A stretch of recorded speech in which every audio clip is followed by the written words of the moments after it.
보통 어릴 때 선생님이 이렇게 시험 문제 나오는 거 있잖아요. 그러면 밑줄 쳐라 그러죠. 빨간색으로 밑줄 쳐라 그러죠. 빨간색으로 밑줄 친 것만 딱 외우면은 시험 공부하기가 쉽죠.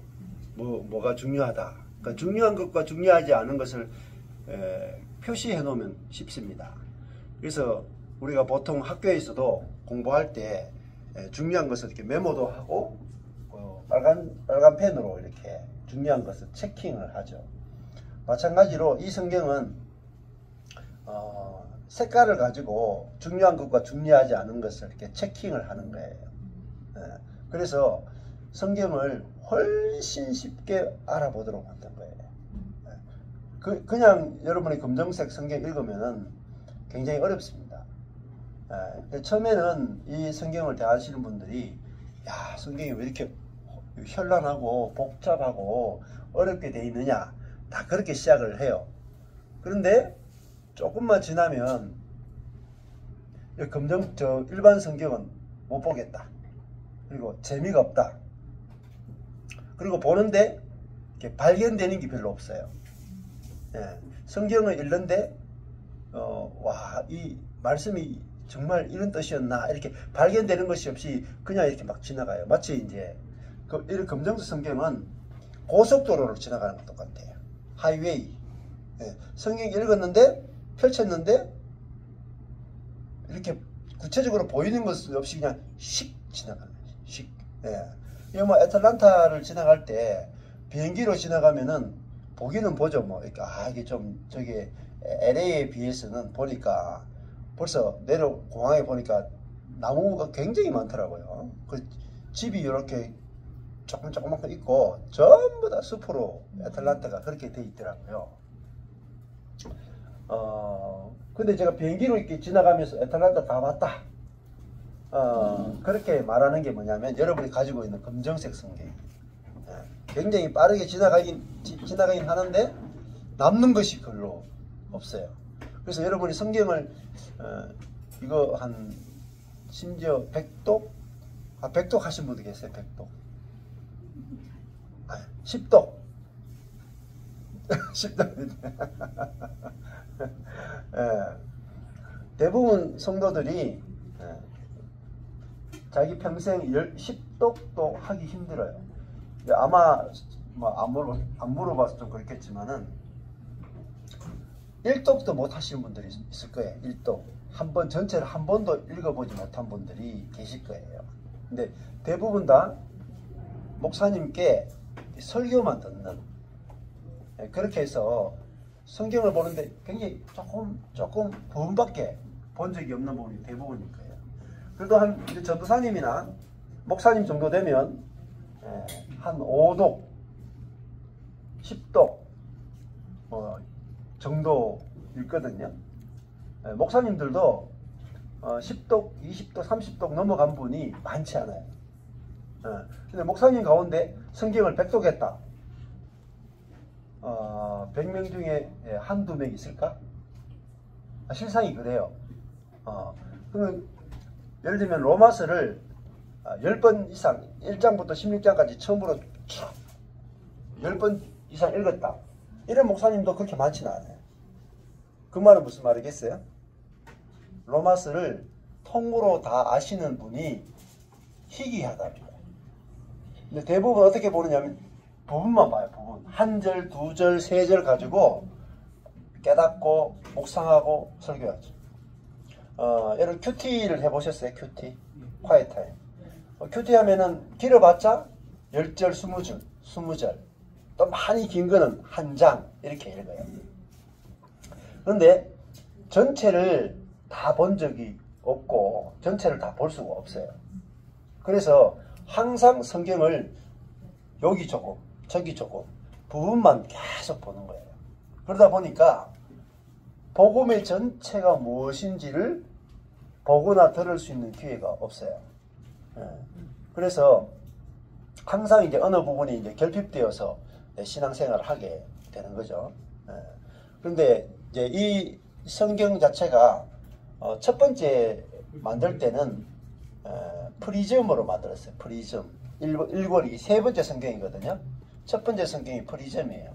프리즘은 글자에다가 12가지 색깔을 넣은 거예요. 12가지 색깔을 왜 넣었느냐 하면은 제일 처음에 할 때는 제일 처음에 뭐였냐면 이분이 성경을 알고 싶어가지고 강유시 목사님이 성경이 도대체 뭘 말하는가 알고 싶은데 어디 가도 성경을 가르쳐 주는 데가 없는 거예요. 근데 신학은 가르쳐 줘도 성경을 가르쳐 주는 데가 없는 거예요. 그래서 하나님, 예수님, 성령님 있죠. 하나님이 하시는 말씀, 예수님이 하시는 말씀, 성령님이 하시는 말씀만 빨간 펜으로 쫙쫙쫙 그어가지고 구분하기 시작한 거예요. 그게 프리즘이 아마 시작이었을 거예요. 저도 다는 모르지만은. 근데 그거 그으면서 하나님의 말씀을 아주 초점을 맞추어서 성경을 보기 시작하고 그게 이제 프리즘이었거든요. 예. 그러다가 이제 12종류로 사람을 나누기 시작한 거예요. 예. 그래서 쉽게 설명하면 이렇습니다. 하나님, 예수님, 성령님은 빨간색, 예. 뭐 천사들은 뭐 이렇게 주황색, 그리고 이쪽에 하나님의 편에 있는 사람과 반대편에 이 대적자들 색깔을 두 종류로 나누어요. 하나님 쪽에 속한 사람은 이제 하늘에서 보면 하늘 색깔, 제일 높은 하늘 색깔, 그리고 뭐 초록색, 연두색, 그리고 이제 이 보라색 이렇게 나가면서 보라색은 여자 성도고 제일 위에 하늘 색깔은 어떤 사람들이냐면 구약으로 치면 선지자, 신약으로 치면 사도, 그리고 좀 내려가면은 뭐 초록색 같은 경우에는 구약의 성도, 신약의 성도 이렇게 돼 있고요. 반대편에는 한마디로 말하면 제일 위에 검정색이 있어요. 하나님을 대적하는 자, 사탄, 그리고 대적하는 왕들, 예. 그리고 그 밑에는 보라색이 있어요. 보라색은 하나님을 대적하는 거짓 선지자나 이쪽이 돼 있어요. 그래서 글자만 보면은 이렇게 하늘 색깔, 초록 색깔 이렇게 박스 안에 든 거 있죠. 박스 안에 글자를 이렇게 박스 안에 넣어가지고 글자를 쓴 것이 아니라 바탕 색깔을 가지고 이렇게 그 검정색으로 글자가 나타나도록 이걸 반전글씨라 그래요. 여기 있는 색깔이 12가지 색깔이 있다는 거죠. 여기서 사랑 그러면은 바탕 색깔이 빨강이죠. 그럼 이거는 하나님의 사랑을 의미해요. 즉시 글자를 보면은 즉시 그것이 어떤 의미를 가지는지를 66번을 다 표시해 놓은 거죠. 그럼 여기서 보면 끊을수 했죠. 끊을수. 색깔이 검정이죠. 검정이란 말은 하나님을 대적하는 가장 높은 수준의 색깔이에요. 그러면 하나님의 사랑에서 끊을 수 없다. 끊어지는 게 뭐냐면 제일 하나님과 가장 멀리 있는 거예요. 그 사망을 말해요. 죽음. 그래서 여기도 보면은 끊으리요 했죠. 그리고 여기에 정죄하리요, 송사하리요. 여기 보니까 대적하리요 했죠. 대적하리요, 송사하리요, 정죄하리요. 이거 다 보라 색깔이죠. 보라색이 뭐냐면 하나님을 대적하는 색깔이라고 그랬죠. 네. 그래서 대적한다, 송사한다, 정죄한다. 이게 다 하나님을 대적한 나쁜 색깔이에요. 그래서 저거보다 더 나쁜 게 뭐냐? 끊어지는 거예요. 네? 끊어지는 거예요. 검정색. 이렇게 이제 성경을 보는 방법입니다. 네. 그게 이제 제일 먼저는 이게 프리즘이라고 해서 글씨에 이제 색깔을 넣은 거죠. 근데 이렇게 보면은 무엇이 도움이 되느냐 하면은 성경을 읽다가 이게 무슨 뜻인지 또 좋은 의미인지 나쁜 의미인지 헷갈리는 부분들이 굉장히 많아요. 그래서 그걸 굉장히 선명하게 알 수 있고, 그 다음에 어제도 했는데 성경을 보다가 어제 이제 저기 15장 로마서 15장의 7절에 저 뒤에 보시면 글자가 커져 있잖아요. 네. 어제 했어요. 여기 보면은 그리스도께서 우리를 받아 했죠. 여기 보면 그리스도는 빨간색이에요. 예수님이니까 빨간색을 했죠. 우리를 하니까 우리는 초록색으로 했어요. 성도니까. 하나님 빨간색이죠. 네. 그리고 돌리신 빨간색. 요거는 박스 바깥에 있는 거예요. 그러니까 요거는 이제 12가지 색깔이 안 들어가고요.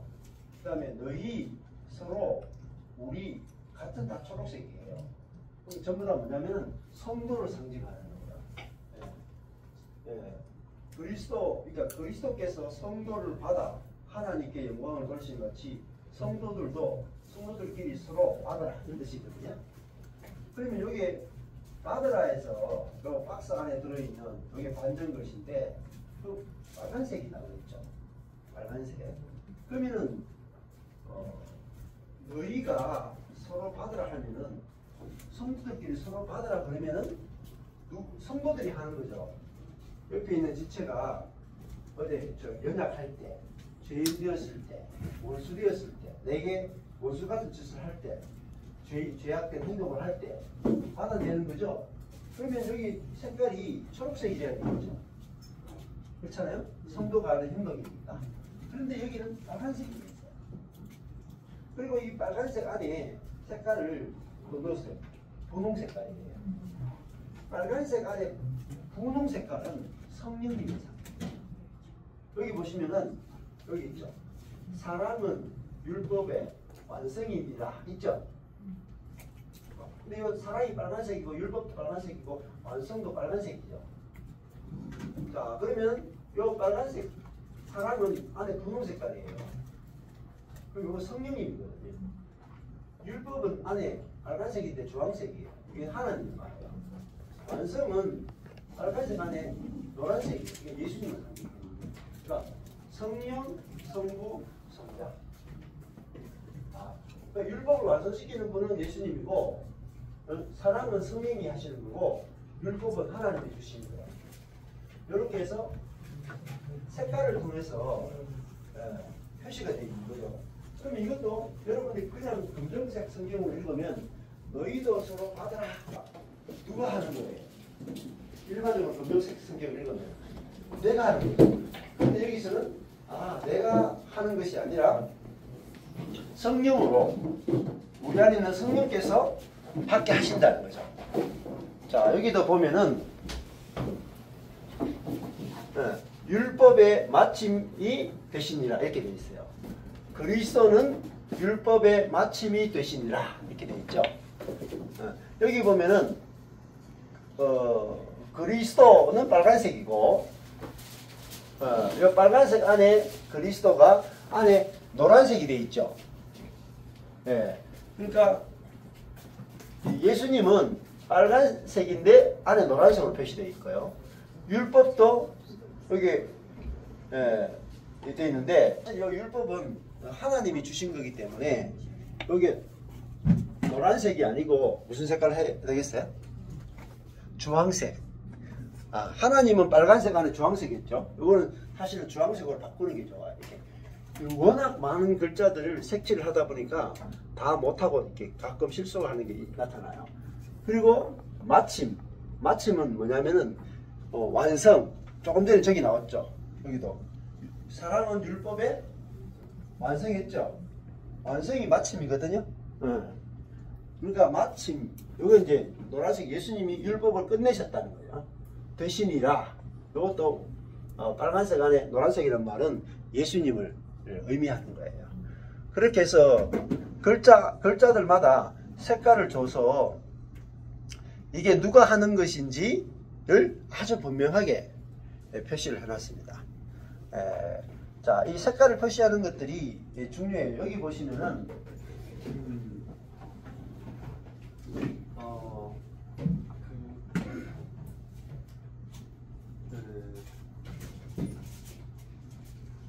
여기도 보면 이제 색깔이 이렇게 나오는데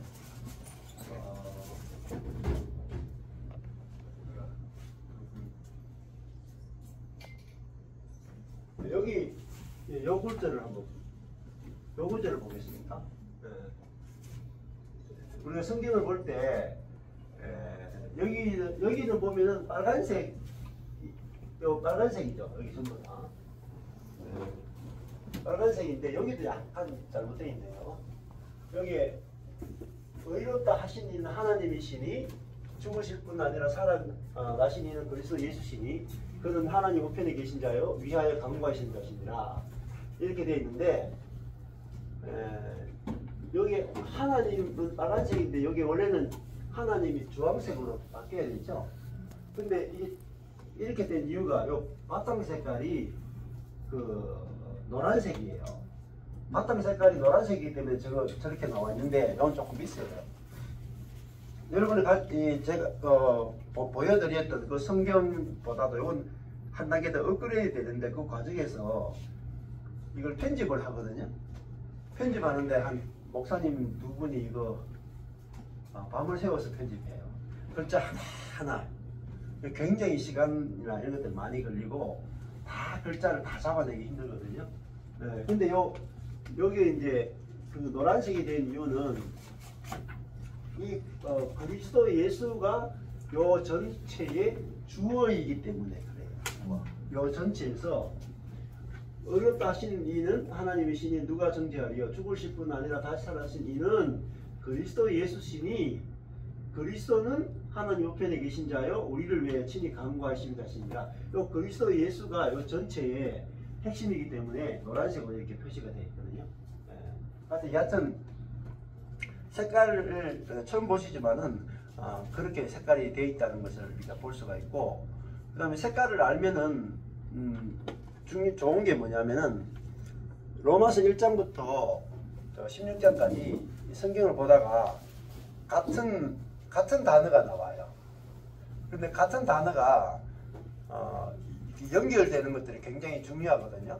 그런데 그 같은 단어를 이렇게 찾는 것이 쉽지가 않아요. 예를 들면은 여기서 로마서 1장에서 보면은 이렇게 순종이라는 단어가 나와요. 첫 번째 믿어 순종케 하나니 이렇게 나오거든요. 근데 그냥 읽으면 그로 말미암아 우리가 은혜와 사도의 직분을 받아 그 이름을 위하여 모든 이방인 중에서 믿어 순종케 한다. 믿어 순종케 한다. 이렇게 말이 나오는데 순종하는 게 뭐냐? 그냥 우리가 읽으면은 믿어 순종케 한다. 그러면은 우리가 하나님 말씀 읽고 그 말씀에 순종한다. 이렇게 이제 쉽게 그렇게 이제 보통 많이 읽어내요.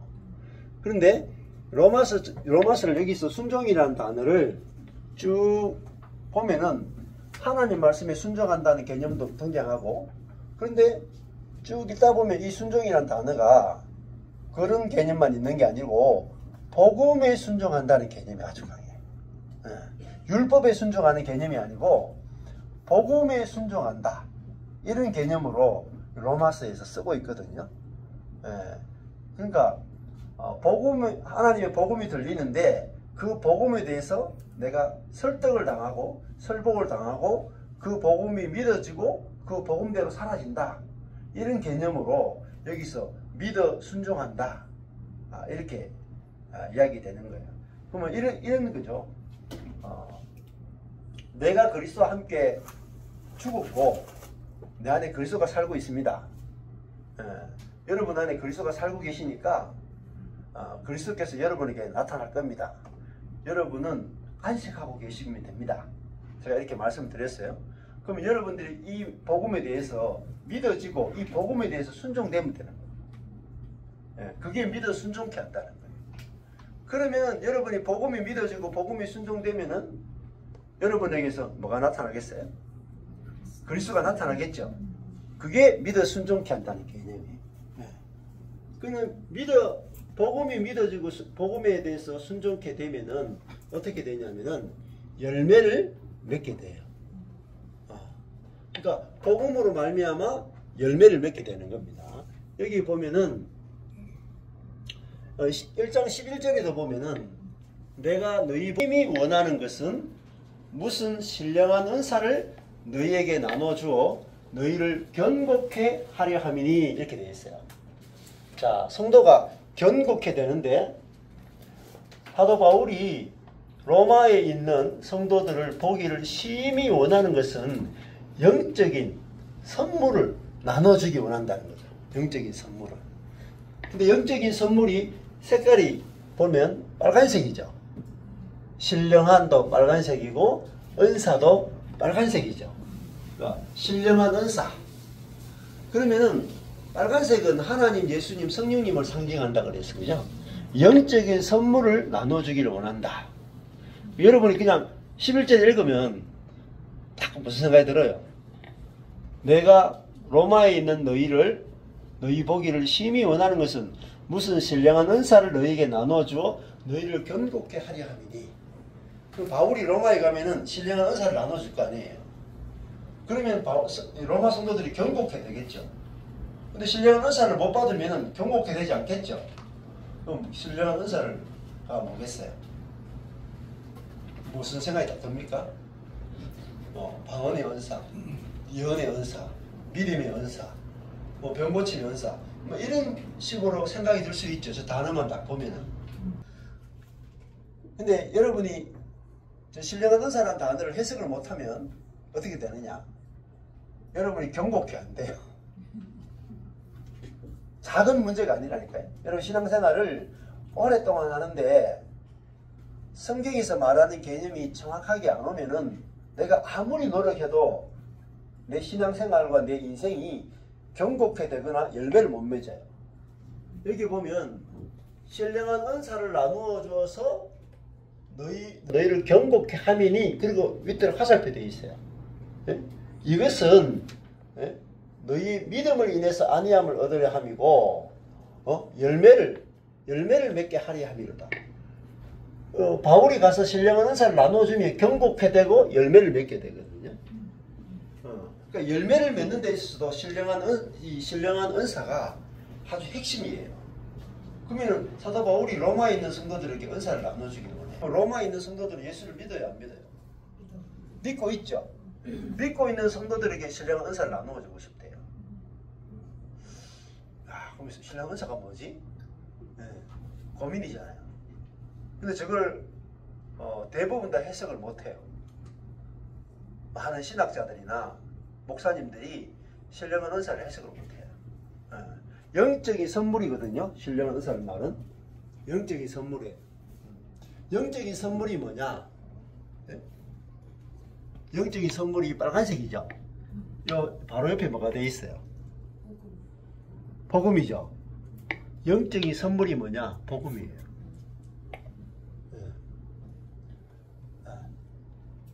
복음을 주기 원하는 거예요. 복음을. 복음이 뭐냐? 그럼 또 옆에 나와요. 빨간색도 나오죠. 옆에. 복음은 하나님의 능력이에요. 그쵸? 그럼 이 하나님 능력인데 어떤 능력이냐? 복음은 하나님의 의가 나타나는 능력이에요.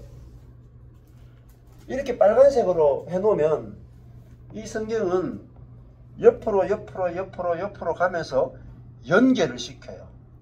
이걸 뭐라고 하냐면 문맥이라고 해요. 첫 번째가 프리즘 그랬죠. 색깔. 두 번째가 문맥이에요. 문맥이라는 건 문장을 맥을 쭉 연결시킨다는 거예요. 연결시키지 않으면은 성경이 진짜 무엇을 말하는지 알 수가 없어요. 그러니까 신령한 은사라는 말은 영적인 선물이에요. 선물. 영적인 선물이 뭐냐? 복음이에요.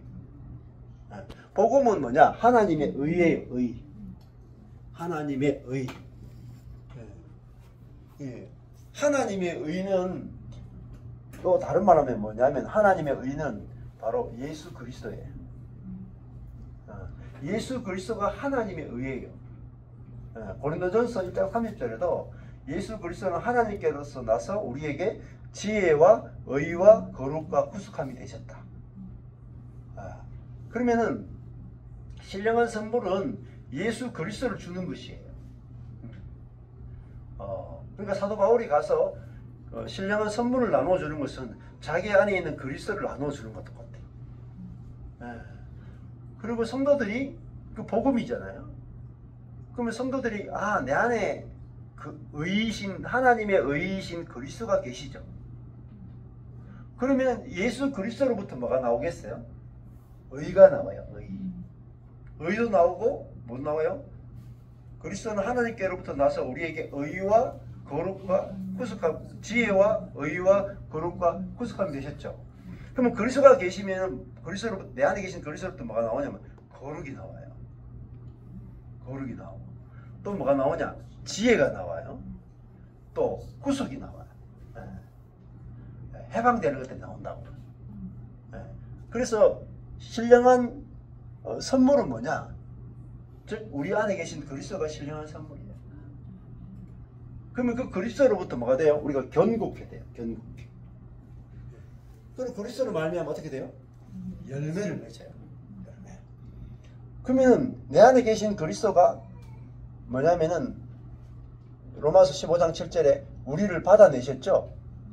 우리를 받아내신 그리스도가 내 안에 계시면은 내 안에 계신 그리스도가 나를 통해서 원수들을 받아낸다고. 네. 집에 있는 원수 있죠? 네. 그 평생 원수를 받아낸단 말입니다. 그것이 그래 그리스도가 그걸 다른 말하면 그리스도가 지혜가 되신다. 지혜는 뭐예요? 다른 말은 방법이다. 방법. 옆에 있는 평생 원수를 받아내는 방법. 그걸 지혜라 그래요. 예수님이 지혜죠. 지혜. 그게 구약에 가면 잠언이 지혜에 쓰죠. 그 잠언에서 말하는 지혜가 뭐냐? 그 잠언에서 중요한 단어가 뭐냐면 지혜는 생명나무다 이렇게 해요. 잠언서 읽어보세요. 에덴 동산에 나오는 생명나무가 잠언에 버글버글하게 나와.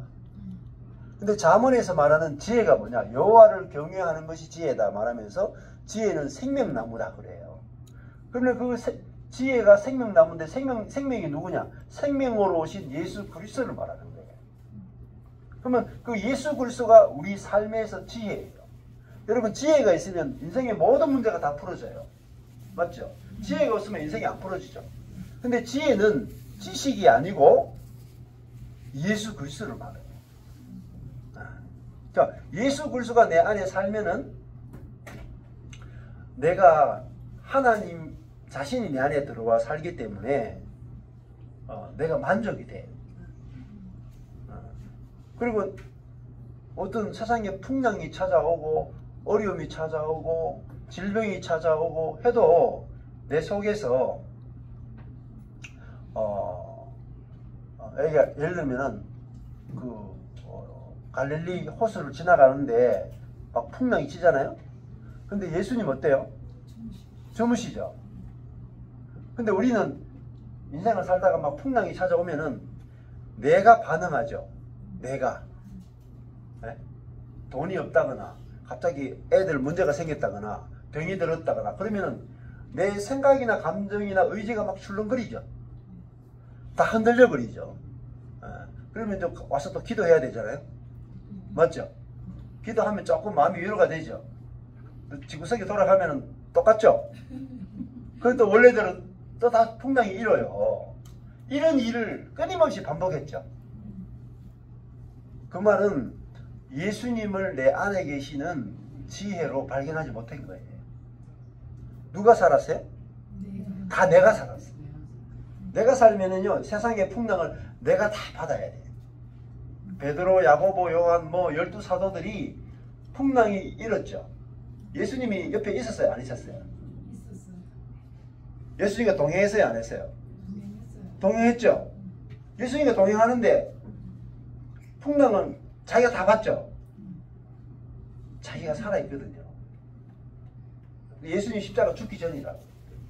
죽기 전이니까 예수님이 아무리 내 옆에 있어도 그림의 떡이라. 예수님은 안식하는데 나는 안식이 안 돼. 그게 구약적 신앙생활이죠. 신약은 뭐냐면은 내 밖에서 그 주무시던 예수님이 내 안에 들어와서 주무시는 거야.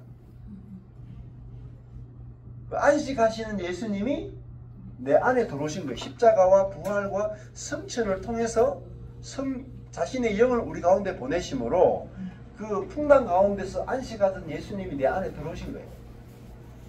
그리고 그러면 풍랑 가운데서 막 두려움에 떨던 베드로 그 성도잖아요. 성도. 그는 죽었고 누가 사느냐? 풍랑 가운데도 주무시던 그 예수님이 내 안에서 사시는 거야. 그러면 내게서 뭐가 나오냐면 예수님의 안식이 나오는 거예요. 그게 지혜고 그게 능력이에요. 그러니까 대부분 그리스도인들이 평생을 신앙생활을 하면서도 무엇으로 사느냐면 요 머리로 살아요. 머리. 내 머리 써서 살죠. 나의 지혜, 나의 생각, 나의 감정, 나의 의지로 살죠. 그러면 나의 자원으로 산다는 거예요. 그러면은 내가 살면은 뭐예요? 우리는 사람이고 결핍하죠. 내가 돈이 아무리 많아도 내가 100억을 가지고 있어요. 여러분 100억을 가진 사람은 두려움이 없을 것 같아요. 100억을 가진 사람이 1000억의 빚을 져버리면 900억만큼 고민이 들어요. 1조 원을 갖고 있는 사람도 10조 원짜리를 맞아버리면 9조 원짜리 고민이 온다고요. 대통령도 그죠? 한국의 대통령도 대통령이 됐는데 탄핵이 되니까 지금 감옥에 갇혀 있죠. 예, 자기보다도 더 큰 사이즈의 문제가 오면은 아무도 감당이 안 돼. 그렇잖아요. 예, 뭐 대통령이 돼도 내가 뭐 뇌출혈이 생겼다. 그러면 감당이 안 되죠. 이 세상에 존재하는 사람 가운데서 자기가 가지고 있는 지혜나 능력을 가지고 우리에게 다가오는 풍랑을 이겨낼 사람은 한 사람도 없어요. 대통령으로부터 시작해서 다리 밑에 거지까지 다 똑같아요. 그런데 어떤 고난과 풍랑이 와도 안식하는 사람은 예수님밖에 없어요. 근데 우리가 예수님을, 하늘에 계신 예수님을 믿는 게 신앙생활이 아니고 그 종교예요, 종교. 그 풍랑 가운데 주무시던 그 예수님이 내 안에 들어오셨다. 누가 사느냐? 안식하는 예수님이 내 안에 사신다. 그러면 내게서 뭐가 나오냐? 나의 안식이 나오는 게 아니고 그리스도의 안식이 나오는 거예요. 이게 실제예요. 실제. 그러니까 저도 여러 가지 풍랑을 만났어요. 저도 돈도 없는데 우리 교회 지체들이 다 나가고 남은 게 한 10명 이렇게 열댓 명 남았어요. 한 4집이 남아가지고 공동체를 이루고 한번 살아보자. 그래가지고 땅을 샀어요. 땅을. 한 4집 해가지고 6억 해가지고 땅을 사가지고 거기에 집을 4집을 짓자고 했는데 땅을 샀는데 문화재가 너무 많이 나오는 거예요. 문화재가. 고대부터 시작해서 이렇게 층층이 다 문화재가 나오는 거예요. 그 땅을 보면 집을 못 지어요. 한 집당 한 1억, 돈도 전부 다 없는데 한 1억 5천씩 빌렸거든요. 근데 문화재가 나왔으니까 그 집에 집도 못 짓죠. 그러면 그 빌린 돈을 계속 이자를 내면서 지내야 돼. 그래가지고 내가 혼자 망하는 건 괜찮은데 우리 내 집 다 망하게 생긴 거예요. 그런 일도 10년 전에 겪었어요. 근데 죽고자 하면 살고 살고자 하면 죽는다.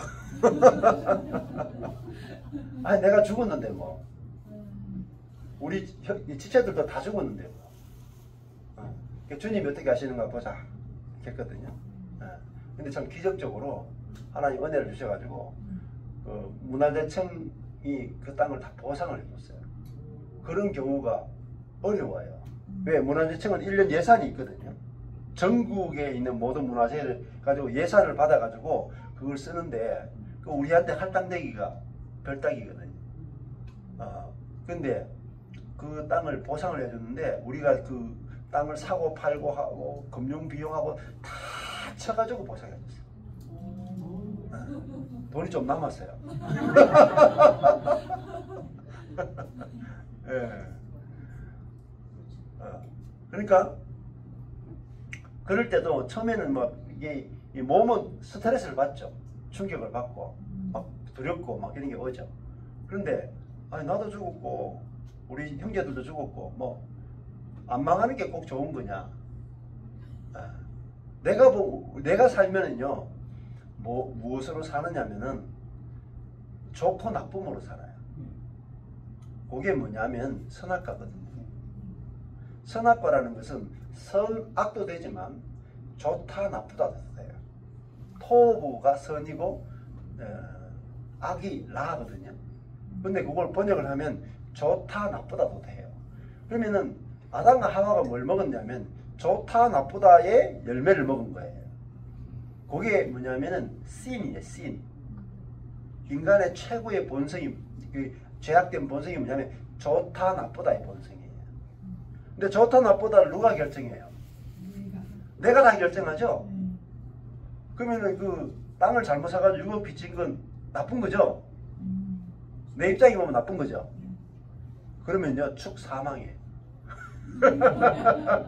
마음이 완전히 염려 근심으로 확 휘몰아치죠. 그러니까 선악과를 먹은 사람이 뭐냐면은 어제 말씀드렸죠. 선악과가 뭐냐면은 자기 중심이라고요. 내가 중심이 돼가지고 좋다 나쁘다를 내가 다 결정하는 거예요. 그게 죄악된 본성이다. 그래서 사람들은 인생이 괴로운 거예요. 근데 생명나무는 하나님 중심이에요. 하나님 보기에 좋으면 좋은 것이고 하나님 보기에 나쁘면 나쁜 거예요. 그러니까 선과 악, 좋고 나쁨의 기준이 하나님이라. 이게 생명나무고, 선악나무는 내가 보기에, 하와가 보기에 선했더라, 하와가 보기에 나빴더라. 이게 악이에요. 악. 이게 성경에서 가장 알기 어려운 거예요. 선악과의 비밀이에요. 비밀. 그러니까 선과 악이 하나님 중심이면 생명나무고 사람 중심이면 선악의 나무예요. 요거 먹으면 어떻게 돼요? 반드시 죽는다. 반드시 죽는다. 여러분에게 어떤 일이 생겼어요. 본능적으로 내 자아가 반응을 해요. 나쁜 일이다. 큰일 났다. 이런 생각을 하잖아요. 이제 아내도 아침에 이게 선글라스를 갑자기 어디 있는지 몰라가지고 가져온 선글라스 올 때 사가지고 왔는데 지금 근데 꼭 모자와 선글라스와 긴 팔을 갖고 와라. 선글라스를 맞추자 그래가지고 막 둘이, 저도 이거 선글라스 하나 도수 있는 거 맞추고 아내는 선글라스 도수 없는 걸 맞춰가지고 왔는데 갑자기 아침에 뭐 없더라고요. 좋은 일입니까 나쁜 일입니까? 지금까지 잃어버려서 어디 있는지 모르겠어요. 딱 잃어버렸다고 나쁜 일이죠. 즉시. 그럼 어떻게 돼요? 감정이 요동치죠. 생각이 염려가 되죠. 그게 뭐냐면 자아예요. 어디서 왔느냐? 자기중심적 그 본성에 의해서 생각과 감정과 모든 것이 요동친다. 그 죄죠. 죄. 그걸 죄라 그래요. 선악과라. 그 선악과가 우리를 지배한다고요. 모든 사건과 모든 일 속에 다 들어있다고. 여러분이 지금도 연세가 되시기도 하고 옛날에 돈이 많았는데 돈을 잃어버리기도 하고 뭐 배우자가 있었는데 배우자를 잃어버리기도 하고 뭐 이혼을 당하기도 하고 뭐 자식을 잃어버리기도 하고 수많은 일을 당할 수가 있어요. 근데 그 일이 중요한 게 아니고 그 일을 누가 보고 누가 해석하느냐, 거기에서 죽고 사는 게 아닙니다. 예를 들어 볼까요? 요셉이 형들에 의해서 인신매매를 당했어요. 좋은 일입니까? 나쁜 일입니까? 성경은 하나님 관점에서 보면 좋은 일이에요. 요셉의 관점에서는 형들에 의해서 인신매매 당할 정도니까 절대로 좋은 일일 수 없죠. 100% 나쁜 일이죠. 하나님 입장에서 보면 100% 좋은 일이에요. 근데 내 관점에서 보니까 뭐가 왔어요? 사망이 온다고요. 하나님의 관점에서 보면은 야, 내가 이 인신매매를 통해서 총리가 되는구나. 근데 요셉은 알았어요? 몰랐어요? 몰랐으니까 개고생했죠. 알고 모르고가 엄청 중요하단 말입니다. 알았으면 인신매매 당해가지고 요셉 그 보디발의 집에 가서 노예 생활해도 아이고 뭐 하나님이 꿈을 꾸게 했잖아요. 그죠? 해와 달과 별이 절을 하고 별집 딸이 절을 하는 하나님 그 비전을 보여주셨죠. 그럼 걱정할 일이 없죠. 그렇게 될 수밖에 없는 거예요. 하나님이 꿈이라 하는 것은 하나님이 그렇게 하겠다는 거예요.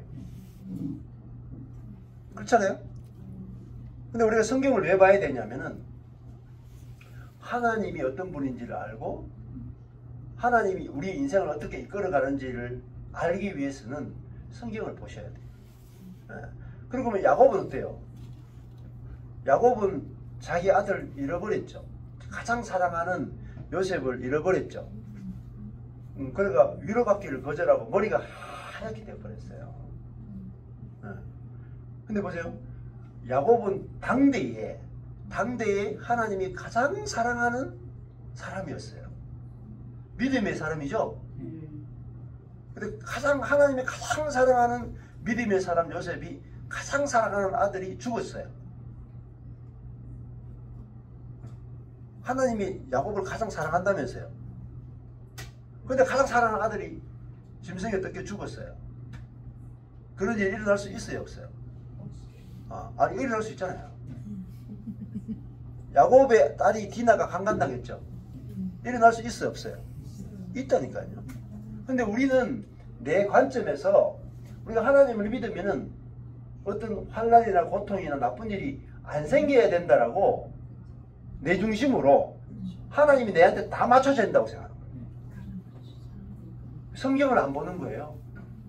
하나님에 대해서 오해하는 거예요. 자, 욥도 마찬가지죠. 하나님을 잘 믿었지만 열 자녀가 하루에 다 죽어요. 재산을 하루에 다 잃어요. 하나님을 사랑해도 아무리 사랑해도 하루에 10자녀가 다 죽을 수도 있고 하루에 재산을 다 날릴 수도 있어요. 그렇죠? 그런데 하나님은 끝내 어떻게 하세요? 갑절로 회복시키죠? 그죠? 네. 우리에게 환난이나 고통이 없는 게 아니라고요. 왜? 이 땅에는 사단이 통치하는 영역이 있고 그래서 사단이 우리를 공격한다고. 욥에게 일어났던 모든 일들은 하나님이 하신 거예요? 사단이 한 거예요? 다 사탄이 한 거예요. 하나님은 그걸 허락한 것밖에 없어요. 그걸 간접적인 거예요. 간접적. 사단은 직접적이란 말입니다. 그래서 우리에게 일어나는 많은 일들은 이 땅에 사단이 존재한다는 사실을 아셔야 돼요. 그냥 하나님과 나 사이만 있는 게 아니고 중간에 공중에 권세 잡은 자가 있단 말입니다. 그러면 그 공중에 권세 잡은 자가 여기 나타나는 게 전부 다 검정색이고 보라색이에요. 검정색과 보라색이 하나님을 대적하는 사단의 세력이 있다는 걸 보여주는 거다. 그런데 하나님께서 그걸 어떻게 이기게 하시고 갑절로 우리를 축복하시고 회복시키는가를 색깔로 보여주는 거란 말입니다. 그러니까 저는 성경을 이렇게 보면서 인생에 대해서 완전히 다르게 봅니다. 그리고 인생에서 가장 중요한 게 선악과와 생명나무구나 알게 된 거죠. 그래서 제가 그 15년 전 해가지고 15년 전부터 시작해서 한 8년 동안 해가지고 인생이 쫄딱 망했잖아요. 한 팀이 나가고 두 팀이 나가고 세 팀이 나가고 성도가 하나도 남아있지 않는 완전히 망한 목사가 됐다. 그런데 그게 좋은 일이냐 나쁜 일이에요. 여기 보면은 로마서 8장 28절 모든 것이 합력하여 선을 이루느니라. 맞죠? 우리가 뭐라 그랬어요? 알거니와. 로마서에서 가장 많이 쓰는 중요한 표현이 뭐냐면 우리가 알거니와. 우리가 알거니와. 그러면 뭐가 중요해? 아는 게 중요하다는 거죠. 근데 사람들이 대부분 성도들이 우리가 모르거니와 뭘 몰라요? 모든 것이 합력하여 선을 이룬다는 것을 우리가 몰라. 그러니까 합력하여 선을 이룰 거라는 걸 모르기 때문에 내 삶에 일어나는 일을 항상 좋은 일, 나쁜 일, 좋은 일, 나쁜 일 이렇게만 보는 거예요. 맞죠? 모른단 말입니다. 근데 사도 바울은 이 로마 성도들에게 우리가 알고 있다. 뭘 알고 있어요? 우리가 알고 있다. 네? 하나님을 사랑하는 자, 곧 하나님을 사랑하는 자는 뭐예요? 이거 하나님 사랑하는 것은 여기도 색깔을 보시면 하나님을 사랑해놓고 사랑은 무슨 색깔이에요? 빨강이죠. 빨강은 누가 한다고 그랬어요? 하나님이 하는 거죠. 근데 성도가 하나님을 사랑하는데 초록색으로 사랑해요? 빨간색으로 사랑해요? 빨간색으로 사랑하죠. 그 말은 뭐냐면은 내가 내 생각, 감정, 의지로 주님을 사랑하는 게 아니고 내 안에 있는 성령님이 나를 통해서 하나님을 사랑하는 거예요. 그러면은 진짜 하나님을 사랑하는데 마음을 다하고 뜻을 다하고 목숨을 다하고 심지어 나 자신보다 하나님을 더 사랑하게 돼. 그게 빨간색 사랑이에요. 빨간색 사랑은 나 자신보다도 하나님을 더 사랑하는 거, 그게 뭐죠? 율법의 완성이죠. 율법의 완성이죠. 그 율법의 완성은 여러분 안에 계신 성령이 아니고는 여러분 율법을 완성을 못 시켜요. 그냥 하나님을 사랑할 수는 있어도 내 목숨을 다하여 하나님을 사랑할 수가 없어. 왜? 내 목숨이 더 중요하거든. 근데 조금 전에 했잖아요. 사랑은 여기 뭐라 그랬어요? 여기 보면 그 사랑 나왔잖아. 율법의 완성이죠. 완성. 내 속에서 내 목숨보다도 하나님을 더 사랑하면 율법이 완성된 거예요. 여기 나왔죠. 그리스도는 율법의 뭐예요? 마침이 되죠. 그러면 내 안에 계신 그리스도만이 율법을 완성시키고 율법을 끝내버린다는 말입니다. 끝내주는 분이에요. 네? 그럼 내가 나 자신보다 주님을 더 사랑하면 어떻게 될까요, 여러분? 근심이 없어져요. 내가 나를 사랑하기 때문에 수많은 근심에 시달리는 거예요. 그렇죠? 그러니까 예수님은 이 땅에 왜 오셨나요? 살러 왔어요? 죽으러 왔어요? 죽으러 왔죠. 죽으러 왔기 때문에 죽는 일이 닥쳐도 두려움이 없죠. 근데 우리는 날 때부터 죽음에 매여 정도입니다. 그러니까 아까 전에 이거 풍랑이 이렇게 어서세요. 풍랑이 일죠. 막 풍랑이 있는데 베드로와 야고보 요한은 막 두려움에 휩싸여요. 왜냐하면 베드로와 야고보 요한은 살려고 하거든요. 살려고 하니까 두려움에 휩싸이죠. 근데 예수님은 배에 탁 누워있는데 그것도 목수야, 목수. 배와 상관없어. 베드로는 어부야, 베테랑이야. 어부인 베테랑이 막 죽겠다고 난리야. 근데 이 배도 이렇게 못 보는 예수님, 목수인 예수님이 앉아가 그냥 주무시는 거야. 어떻게 예수님은 주무실 수 있는가? 예수님은 죽으러 왔기 때문에. 제가 생각해보니까 그렇더라고요. 아니 십자가에 못 박혀 죽으러 오신 분이 아니 물에 빠져 죽으면 할렐루야 안 돼요.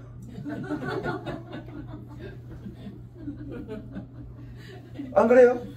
고문받아 죽어야 되는 사람이 그냥 단칼에 죽으니까 이거는 벌써 빨리 죽여주셨어. 그렇죠? 그러니까 예수님은 죽으러 왔기 때문에 죽는 것이 조금 더 두렵지 않다. 자, 예수님은 이 땅에 오셨는데 높아지러 왔어요? 낮아지러 왔어요? 낮아지러 왔으니까 낮아지는데 문제가 있어요? 없어요? 없죠. 여러분 낮아질 때 문제가 많이 되죠. 언놈이 나를 낮추면 열받죠. 왜 그래요? 높아지기 위해서 하는데 자꾸 나를 낮추네. 환장한다니까요. 생명이 다르죠. 예수님은 낮아지기 위해서 오신 생명이고 죽으러 온 생명이죠. 그러니까 이 땅에 와도 아무것도 고난이 없어요. 그걸 뭐라고 말하냐? 천국이라고 해요. 왜 우리가 눈물이 있고 고통이 있느냐? 자아로 살기 때문에. 자, 여러분이 내가 사는 이상은 이 땅에서 천국을 맛을 못 봐요. 천국에 들어가지도 못하고 천국을 보지도 못하고 천국을 맛도 못 봐. 요한복음에 니고데모 나오죠. 위로부터 태어나지 않으면 하나님 나라를 볼 수 없느니라. 하나님 나라에 들어갈 수 없느니라. 하나님 나라는 죽어서 가는 게 아니에요. 이 땅에서 거듭나야 이 땅에서 하나님 나라가 시작되는 거라고요. 그러니까 하나님 나라 들어와서 사셔야 돼요. 이 땅이 천국이야. 이 땅에 천국이 왔어요. 예수님이 어떤 천국이 왔느니라. 회개하고 천국에 들어와라 그랬어요. 죽어서 간다고 이야기한 게 아니고, 물론 죽어서 가는 것도 있죠. 그러나 천국 어디서 시작되느냐? 이 땅에, 천국 이 땅에 임하는 거라고요. 예수님이 2000년 전에 천국을 이미 하늘에 있는 나라를 이 땅에 가져왔다고요. 이 땅에 침투했다고. 그럼 그리스도는 어디서 사느냐? 이 땅에 있는 천국을 사는 거라고. 천국 백성이란 말이에요. 여러분, 미국에서 아메리카를 사는 게 아니고 천국을 사는 거예요. 미국에 영주권이 없어도 괜찮아. 천국 시민권이 중요한 거야.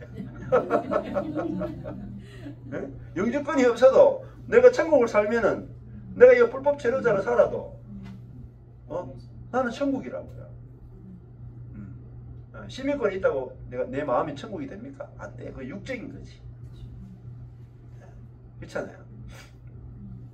미국에 있는 분들은 많은 분들이 이 교회에 오시는 분들 중에 많은 분들이 영주권이나 또 시민권이 없이 그래가지고 한국에 들어가지 못하는 분이 많다고 들었어요. 한국에 들어가면 또 못 들어오니까 여기서 나가지 못하고 미국이 약간 감옥처럼 된 그런 분들도 많다고 이야기 들었거든요.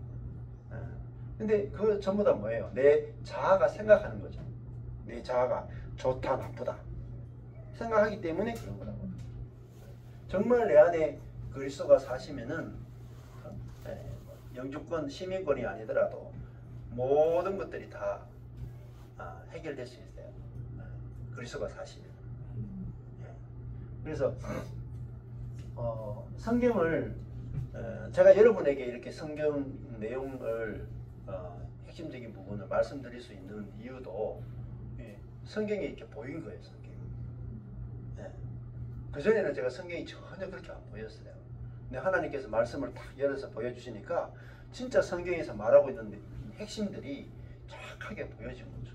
근데 이 성경은 15년 전에 제가 우리말 성경 어제 보여드렸어요. 우리말 성경을 쫙 열어주신 거 있죠.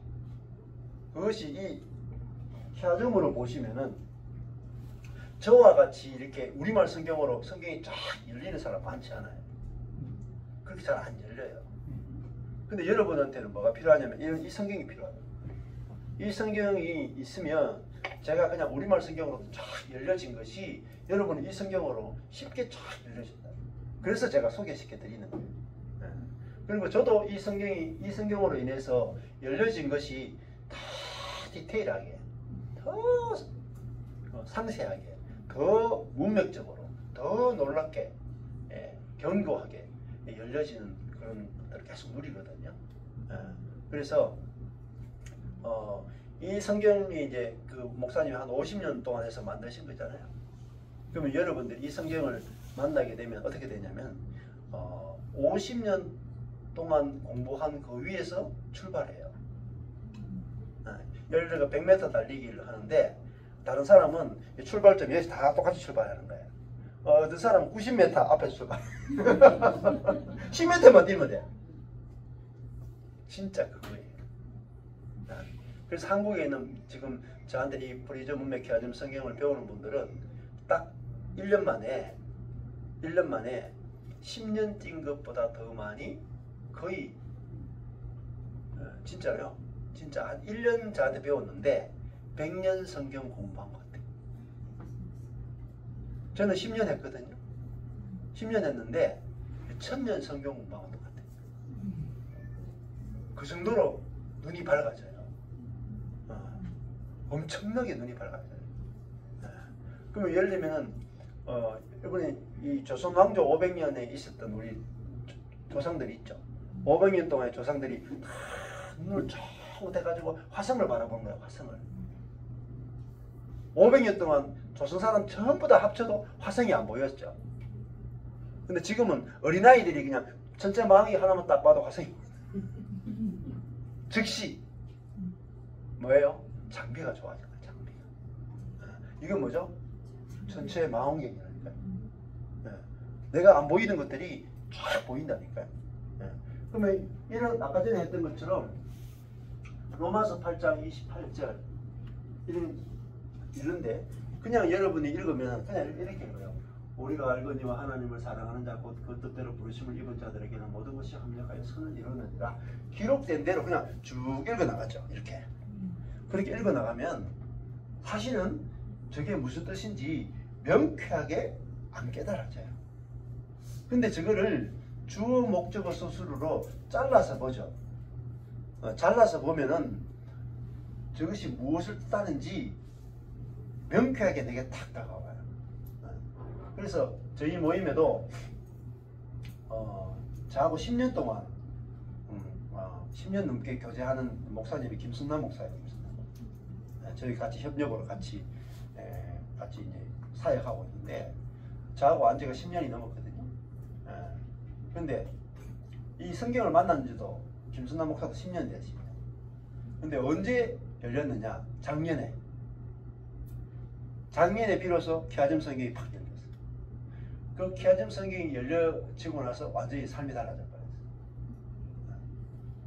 근데 그 하게 된 이유, 그렇게 열리게 된 가장 결정적인 단서가 뭐냐면은 주어 목적어 서술어로 성경을 정확하게 보면서 성경이 확 열려버려요. 뭐가 달라요? 설교가 달라요. 그전에는 설교 준비해야 했어요. 그리고 설교하는데도 좀 자신감이 없어. 그런데도 불구하고요, 설교를 잘했어요. 부교역자로 17년을 했거든요. 근데 그 전에 한 7년 정도는 대구에 좀 중형 교회에서 했고, 원래 또 큰 교회에 이렇게 부교역자로 또 3번 정도 했거든요. 근데 마지막 했던 그 교회에서 한 7년 이렇게 있었는데, 막판에 한 2, 3년 정도는 설교를 잘해가지고 성도들이 담임 목사 설교보다 부목사인 이 김순남 목사 설교를 더 은혜 받았어요. 그리고 재작년인가 그때는 성도들이 다 좋아해가지고 이 김순남 목사 나간다 하니까 왜 나가냐고 막 자꾸 막 그랬어요. 근데 돈이 없어서 나왔어요. 돈을 받는데도 돈 300만 원 넘게 받는데도 돈이 없어. 경제가 안 돌아가, 가정 경제가. 그래서 어쩔 수 없이 나온 거예요. 나와가지고 이제 어떻게 하든지 가정 경제를 돌리려고. 그래도 애가 셋이거든요. 네, 셋인데.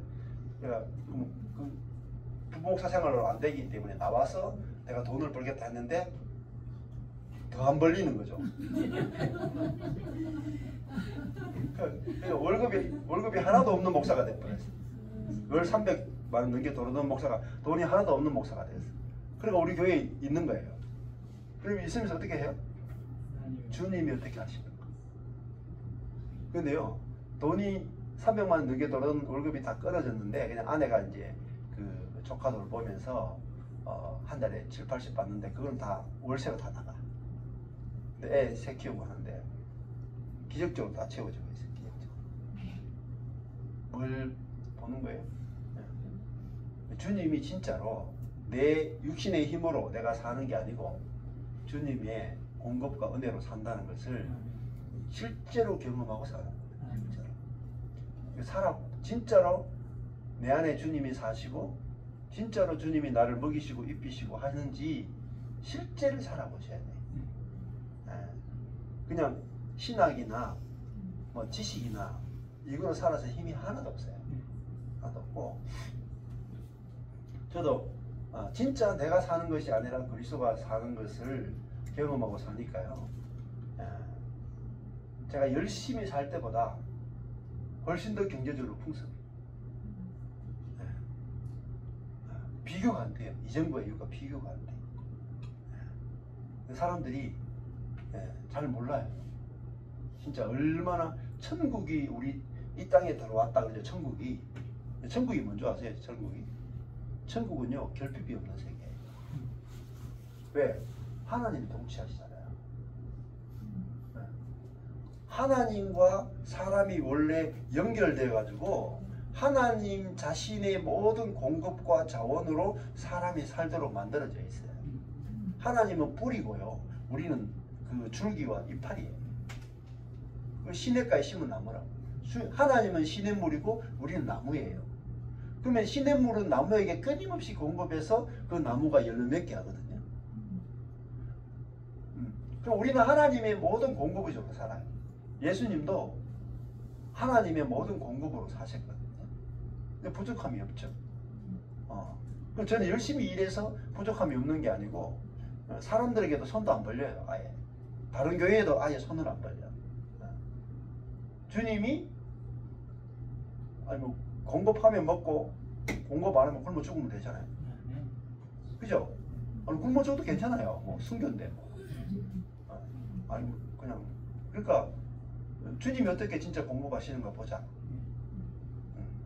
진짜 기적적으로 공급 다 해요. 성경에 그 엘리야를 까마귀가 와서 빵과 고기를 준 것처럼 그런 일들이 끊임없이 일어나요. 끊임없이. 정말 끊임없이 일어나요. 코로나 때도 어디 돈 들어올 데 없잖아요. 갖다 놓은 성도들도 없는 데다가. 예? 그죠? 돈 나올 데 없죠? 우리 가족 6명이에요. 애 키워야 되죠. 그런데 돈 다 들어온다니까요. 한 번에 막 어떤 사람이 막 970만 원 막 그냥 들어와. 누가 줬는지도 몰라. 예. 짠돌이 아버지가 그냥 1000만 원 막 줘버려 이렇게.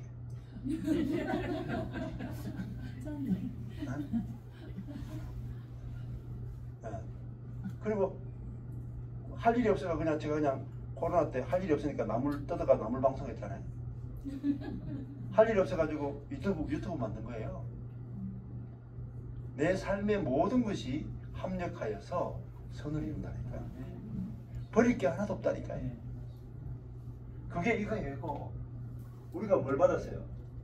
부르심 받았죠. 여러분과 저희들이 내가 예수 믿은 게 아니고 하나님이 우리를 불렀다고요. 무엇을 불렀어요? 그 뜻대로. 그분의 뜻대로 부르심을 받은 거예요. 우리가. 그분의 뜻대로. 그렇죠? 그 부르심 받은 자는 뭐예요? 우리가 부르심 받은 자는 하나님을 사랑하게 돼 있어요. 하나님을 사랑할 수밖에 없어. 하나님을 사랑하는 자, 곧 그 뜻대로 부르심을 입은 자들에게 모든 것이 좋은 일, 나쁜 일 다 합력하여 뭘 이루어요? 선을 이룬다니까요. 그래서 버릴 게 하나도 없는 거예요. 제 인생의 가장 큰 축복은 망한 거예요. 첫 목표가 완전히 다 망한 거야. 근데 그것이 제 인생의 가장 큰 선이 됐어요. 망했기 때문에 이 복음을 15년 전에 주님께서 당겨내 주신 거예요. 그리고 제가 망했죠. 망해가지고요, 교회가 4개 된 거예요. 저는 12년 목회하고 교회를 4개를 개척한 목사가 돼요. 쉽지 않죠, 여러분? 제가 30살에 개척한 거예요. 그래서 41살에 망했거든요. 망한 것이 망한 게 아니에요. 그냥 우리 교회 망한 게 아니고 새 교회를 분립시켜 준 거야, 새 교회를. 그래서 4개 교회가 됐죠. 그리고 12년 만에 교회 4개 만드는 사람이 어떻게 흔해요? 쉽지 않잖아요. 한 교회도 힘들잖아요. 근데 4개 교회가 됐다니까. 망했는데 4개 교회 만든 된 거예요. 그 이후에 이 복음을 가지고 지금 복음 전하죠. 전국에서 2년 반 만에 지역마다 지금 교회들이 생겨나고 있어요. 그렇죠? 제 인생에서 버릴 게 하나도 없는 거예요. 근데 가장 큰 보화가 뭐냐? 망한 거예요. 딱 망한 거예요. 그 망한 거는 망한 게 왜 축복이냐면, 뭐가 망했냐면 내 자아가 망한 거예요. 내 옛사람이 망한 거예요. 율법 아래에 있던 그 내가 망한 거예요. 그게 망한 게 뭐냐? 죽은 거라는 게. 죽고, 그죠? 그리스도가 사는 새 사람으로 부활한 거라. 부활하니까 첫 목회 때 제가 130명 데리고 할 때 하고 지금 성도 할 때 하고, 그럼 성도들이 막 한두 명 있어도 훨씬 더 행복한 거예요. 훨씬 더. 지금 목회가요, 저는 힘든 게 하나도 없어요. 교회 관리 하나도 안 해요. 제가 하고 있는 일이 제일 힘든 게 뭐야? 건물 관리하기 힘들어요. 저희 지하 1층 있고 6층 있는데 그 4층이 저희 거거든요. 저희 은행 융자를 얻어가지고 4층만 딱 사게 된 거예요. 그것도 진짜 하나님 은혜로 아주 싸게 그냥 사는 거예요. 그 건물 관리할 사람이 없어가지고 제가 대표로 관리하고 있어요. 한번 전기세, 수도세, 뭐 청소 뭐 문제 생기면 차가 가서 다 해야 돼요. 그냥 섬기는 일만 하고 있는 거예요. 섬기는 일. 그냥 보수도 없이 그냥 골치 아픈 일만 제가 담당하고 교회 성도들요 진짜 거의 관리 안 해요. 전화도 안 해요. 신방도 안 해요. 제가 성도들을 신방하고 목양하고 돕고 하는 게 아니고 주님께 100% 맡기지. 100%. 우리 교회 담임 목사님은 제가 아니고 그리스도. 진짜예요. 진짜. 여러분이 진짜 교회 생활이 되려면 이 교회의 담임 목사님, 저 목사님이 아니라니까. 그리스도가 이 교회의 담임 목사야. 담임. 그러니까 주님이 어떻게 우리 교회를 목회하시는가 보자. 그러니까 주님이 교회를 어떻게 이끌어 가시는지를 보이셔야 돼요. 그러면요 놀라운 일이 벌어진다는 거예요. 네. 그래서 우리 성도들한테도 저도 계속 내가 사는 것이 아니고 그리스도가 살죠. 그럼 우리 교회도 우리가 사는 것이 아니라 그리스도가 살고 계시죠. 그럼 그리스도가 어떻게 사시는가 보자. 이렇게 하니까 성도들이 한 10년은 무슨 말인지 못 알아들어. 근데 우리 성도들은 이렇게 뭐 주일날 모여봤자 뭐 이렇게 모여가지고 이렇게 모여가지고 이야기하고 교제하고 말씀하고. 근데 우리 교회 안에서 이렇게 하니까 성도들이 아유 우리 목사님 뭐 말씀은 그래도 은혜롭게 하고 막 그렇게 하는데 막 그냥 형님 동생으로 막 지내거든요. 또 부목사 하다가 나온 친구들도 있게 해가지고 그냥 형님 동생 합시다 이래가지고 저보고 형님 부르면 그래 저는 이름 부르고 막 이렇게 막 지내거든요. 완전 진짜 형제처럼 지내요. 형제처럼 지내니까 뭐 아주 없죠. 완전히 그냥 가족처럼 지내거든요. 그러니까 뭐 그래도 목사님이 말씀도 좀 특별하고 좀 은혜스럽게 하지만은 그래서 저래가지고 복귀 되겠나? 다 그렇게 생각했다니까 10년 동안. 목사님 뭐 말씀 저렇게 하셔도 뭐 그냥 좀 은혜스럽긴 하지만은 말씀대로 안 될 거야. 근데 3년 전부터 막 놀라운 일이 벌어지는 거죠. 가는 곳마다 막 사람들이 막 1박 2일 만에 바뀌고 변화되고 가는 곳마다 막 교회가 세워지고 막 이런 일들이 벌어지니까 그때부터 이제 이야 놀랍네. 주님이 일하시는 게 너무 놀랍네. 점점 하나님이 일하시는 걸 볼 수 있는 눈들이 생기고. 교회는요 누가 보여야 되냐면 하나님, 예수님, 성령님이 보여야 돼요. 교리로 있으면 안 돼. 하나님이 우리 교회를 실제로 다스리고 통치하고 일하시는 것이 만져져야 돼. 여러분 개인의 삶도 마찬가지예요. 내 삶에서 하나님을 경험한 것이 한 2020년 12월경에 경험하고 아직까지 경험 못했다 이러면 안 돼. 날마다 하나님을 경험할 수 있어요. 매일매일 하나님을 경험할 수 있어요. 저는 진짜 뭐 요즘 하루에도 뭐 저한테 수많은 사람들이 전화를 오고 간증을 하고 놀라운 일들이 벌어져요.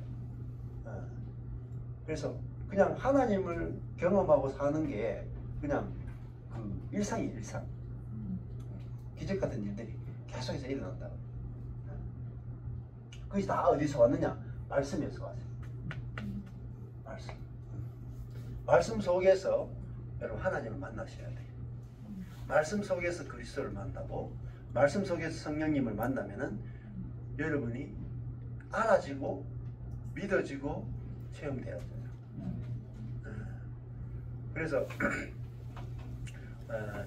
정말 간증을 다 못해요. 그리고 원래 망한 목사는 순회 공연을 안 하잖아요. 여러분 망한 목사 불러가 세미나는 봤습니까? 제가 수많은 세미나를 전국의 세미나를 다 다녔는데 세미나를 하는 사람은 항상 성공한 목사들만 세미나를 해요. 맞죠? 아니 망한 목사가 세미나 하는데 누가 오겠어요?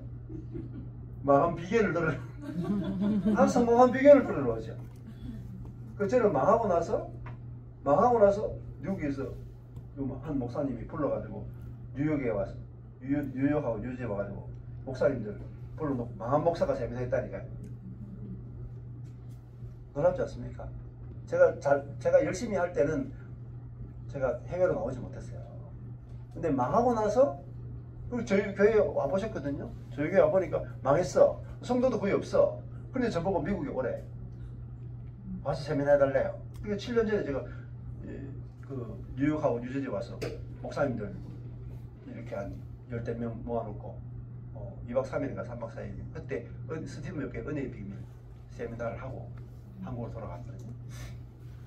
놀랍잖아요. 비행기 티켓까지 다 끊어주고. 망하고 난 다음에 하나님이 어떻게 하시는가?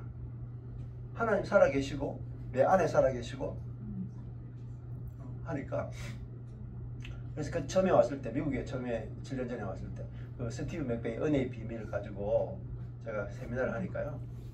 목사님들이 다 대부분 다 튀더라고요. 망한 목사인데 무슨 그 말 듣고 아멘이 나오겠어요? 네? 전부 다 노매나 노매. 네? 그 중에 뭐 한두 분만 아멘하고 나머지 대부분 다 노매하더라고요. 이게 그렇게 해도 주님이 하실 일이 있더라고요. 그래서 내 안에 계신 그리스도가 사시고 일하시면 정말 상상도 할 수 없는 일들이 우리 삶에 이루어지고 그 주님의 뜻이 이제 이루어지는 모든 것이 합력하여 선을 이룬다. 그래서 오늘 하고 내일 하고 해서 이제 프리즘 문맥 키아즘 성경을 사용하는 법을 이렇게 쉽게 좀 단계별로 이렇게 단어부터 주어 목적어 서술어 대칭 이렇게 단계별로 이렇게 좀 쉽게 가르쳐 드릴 거예요. 그렇게 드리면 처음에는 조금 어렵게 느껴질지 몰라도 하나하나 하시면 성경이 저렇구나 이렇게 하는 맛들을 좀 보시게 될 거예요. 감사합니다. 조금 쉬었다 할게요.